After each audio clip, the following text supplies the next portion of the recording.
Hello, Taurus.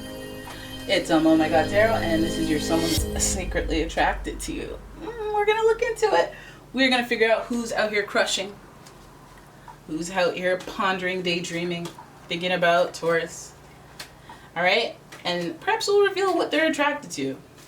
We're gonna use the astrology reading cards, and with all my decks, it's in the description. The links are in the description for all the decks that I use.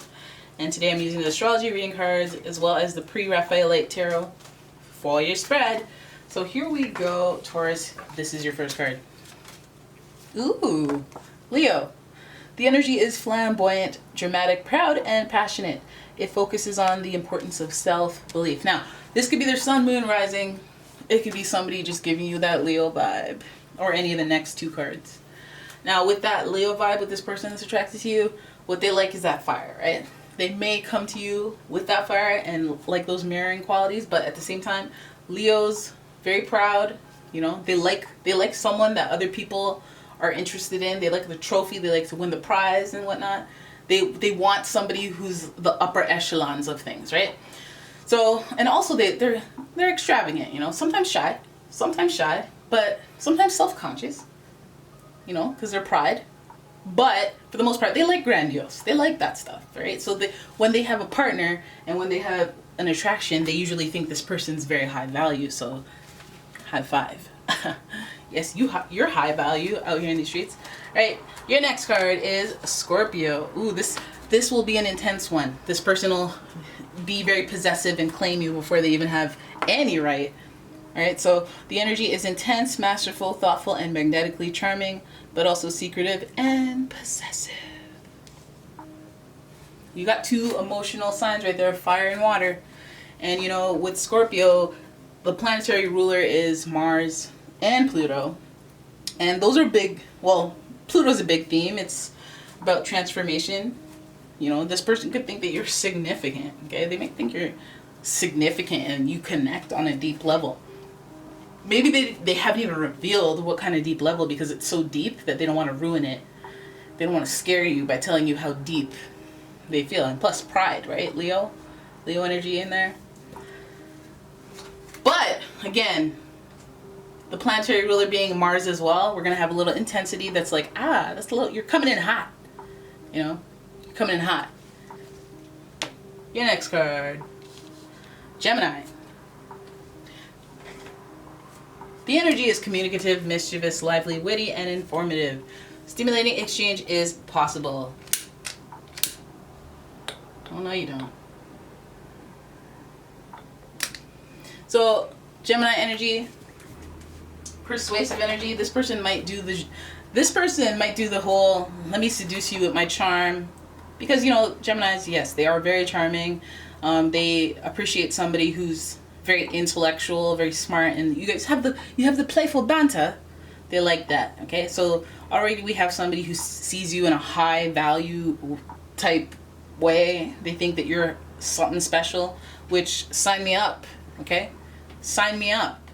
And then Gemini makes it so that they're willing to put in a little effort to wow you, persuade you. You know, I shouldn't say persuade. I should say seduce. You know, seduce you with their charm, their communication skills. All right, so let's have a look at your tarot spread using the pre-Raphaelite tarot card deck. Very pretty cards, but there's some nip slips in here, so brace yourself.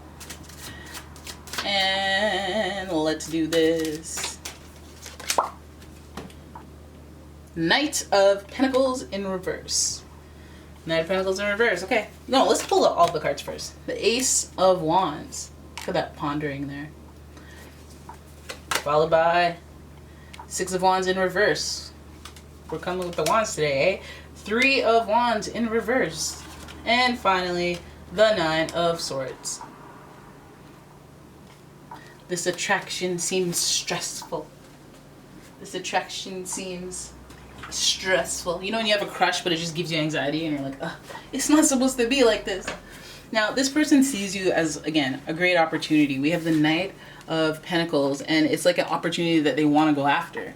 Like, I actually want to take action. I actually want to, you know, I actually see you as a stable component in my life. So again, I want to have a routine that involves you in my life. So again, this person feels like they have to get in on the white horse. They feel like they have to take action, maybe even step up their game financially or on a lifestyle basis to prove themselves. And that might be a humbling experience, because it seems like with that whole Leo energy here hovering below and this whole Page of Pentacles in reverse, I feel like maybe they're insecure about their finances. Maybe you make more money than them. Maybe, you know, they're waiting to get that promotion or get into a different phase of their life so that they can bring something to the table. Because we see this Ace of Wands and we see the pondering of it. And usually this card is a hand, or like not this pondery like face. This is almost like when somebody is feeling inspiration, but then they're kind of bummed because now that they're inspired, they realize that they haven't got it. And so they're a little bummed. But I feel like this person, you inspire them to reach a higher level of lifestyle, I guess, or a higher level, or reach their full potential or something, and that fire in them is ignited when they think about where they need to be because of you, or in relation to their attraction to you. Because it's like, if they feel like they need to step up their game and then they start, you know, working out and like getting money, side hustles or something like that, inadvertently they'll feel these positive emotions towards you. They'll feel attractive because you change them. Again, they would feel this deep connection, this really, really deep connection. Now here we have the Six of Wands coming up after this, and it's almost like, again, the pondering of the success. I need a victory. I need a victory that will take some work, will take some time to achieve, but it will happen.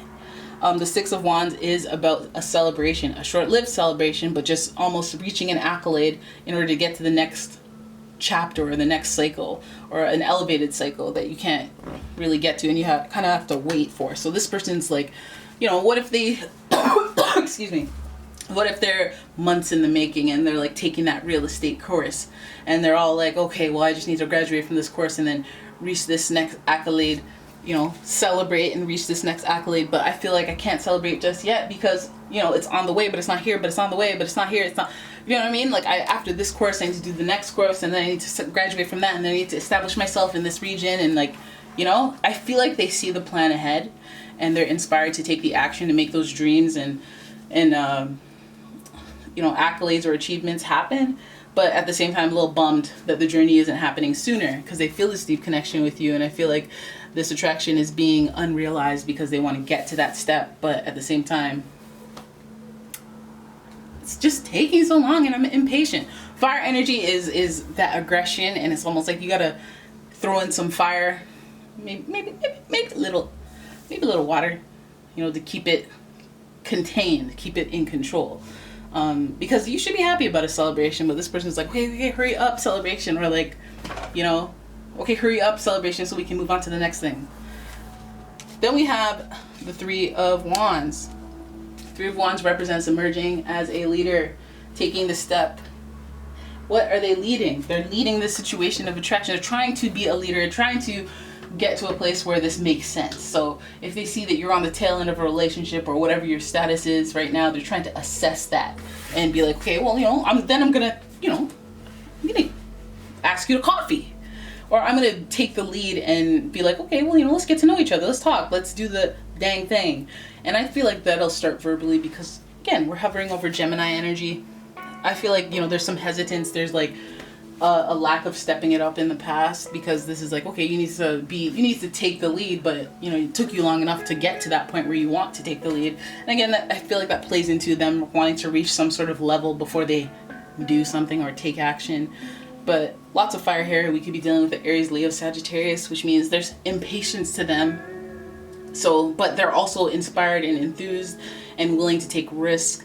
So it's almost like, if that's what you're looking at for a person that's attracted to you and you're like wanting them to hurry up and buy, it's like they're gonna take, they might have an ego issue, they might be a little nervous, they have to, like, you know, psych themselves up before they can actually take the plunge and be like, do you want to like Netflix and chill, right? They have anxiety about it. They have anxiety about this. They don't want this to get awkward. Their pride is at stake. They feel a deep connection, so they don't want to blow it. You know, mischievous and witty. Maybe they, you know, got some information there, some gossip they'd like to hide. I don't know. You know, Maybe they can't really channel that witty energy because of all the anxiety.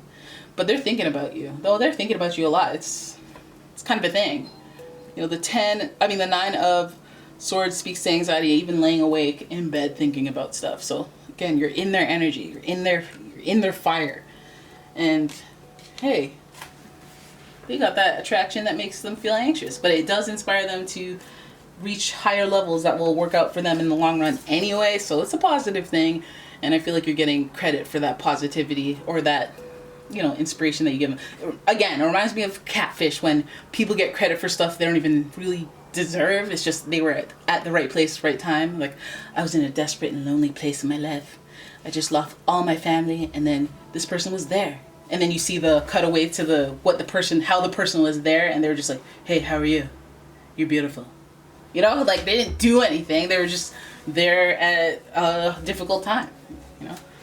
Not that they didn't not do anything, it's just they're not as valuable as you think. And then hear me out. Then it turns out to be some guy, not some girl, some guy that can make a voice, or some 50-year-old man, or just some angry friend or family. Like, what? Okay, anyways, I'm getting off base. But anyways, that's your reading. Hope you guys enjoyed it. If you did, please give the video a thumbs up, subscribe to the channel, leave a comment, share. Soy. And if you like a personal reading, please check out the description for a link to my website. And I will see you guys in the next one. Alright? So, bye!